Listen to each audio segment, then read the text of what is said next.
ಪುತ್ತಿಗೆ ಮಠದ ಶ್ರೀ ಸುಗುಣೇಂದ್ರ ತೀರ್ಥ ಸ್ವಾಮೀಜಿ ಮತಾಂತರ ನಿಷೇಧ ಕಾಯ್ದೆ ಕುರಿತು ಮತೀಯ ವಿಚಾರಗಳೆಂದರೆ ಅತ್ಯಂತ ಸೂಕ್ಷ್ಮ ವಿಚಾರಗಳು, ಮತೀಯ ವಿಚಾರಗಳ ಬಗ್ಗೆ ಸ್ಪಷ್ಟ ನಿಲುವು ಅಗತ್ಯ ಎಂದು ಹೇಳಿದ್ದಾರೆ.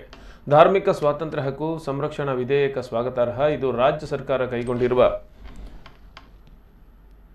ಮಹತ್ವದ ನಿರ್ಧಾರ, ಸಕಾಲಿಕ ಮತ್ತು ಅವಶ್ಯವಾದ ಕಾನೂನು. ಈ ಕಾನೂನಿನಿಂದ ಸಮಾಜಕ್ಕೆ ಒಳ್ಳೆಯದಾಗುತ್ತೆ. ಈ ವಿಧೇಯಕದಿಂದ ಅರ್ಥಪೂರ್ಣ ಮತಾಂತರಗಳಿಗೆ ತೊಂದರೆ ಇಲ್ಲ. ಪ್ರತಿಯೊಬ್ಬನ ಮೂಲಭೂತ ಹಕ್ಕು ಆಗಿರೋ ಮತೀಯ ಸ್ವಾತಂತ್ರ್ಯಕ್ಕೆ ಧಕ್ಕೆ ಇಲ್ಲ ಎಂದು ಹೇಳಿದ್ದಾರೆ. ಕೃಷ್ಣಾಯ ವಾಸುದೇವಾಯ ಹರಯೇ ಪರಮಾತ್ಮನೇ ಪ್ರಣತಕ್ಲೇಶನಾಶಾಯ ಗೋವಿಂದಾಯ ನಮೋ ನಮಃ.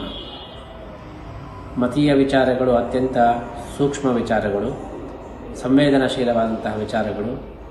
ಅಂತಹ ಒಂದು ವಿಚಾರಗಳ ಬಗ್ಗೆ ಒಂದು ಸ್ಪಷ್ಟತೆ ಅತ್ಯಂತ ಅಗತ್ಯ. ಈ ನಿಟ್ಟಿನಲ್ಲಿ ಕರ್ನಾಟಕ ಸರ್ಕಾರ ಇದೀಗ ಮತಾಂತರದ ಬಗ್ಗೆ ಹೊರತರ್ತಾ ಇರತಕ್ಕಂತಹ ಈ ಧಾರ್ಮಿಕ ಸ್ವಾತಂತ್ರ್ಯ ಹಕ್ಕು ಸಂರಕ್ಷಣಾ ವಿಧೇಯಕ ಅತ್ಯಂತ ಸಕಾಲಿಕ ಮತ್ತು ಅವಶ್ಯಕ ಎಂಬುದಾಗಿ ನಾವು ಭಾವಿಸ್ತಾ ಇದ್ದೇವೆ.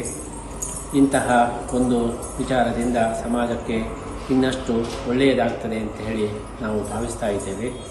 ಅರ್ಥಪೂರ್ಣವಾಗಿ ಮತಾಂತರ ಆಗತಕ್ಕಂತಹ ವಿಚಾರಕ್ಕೆ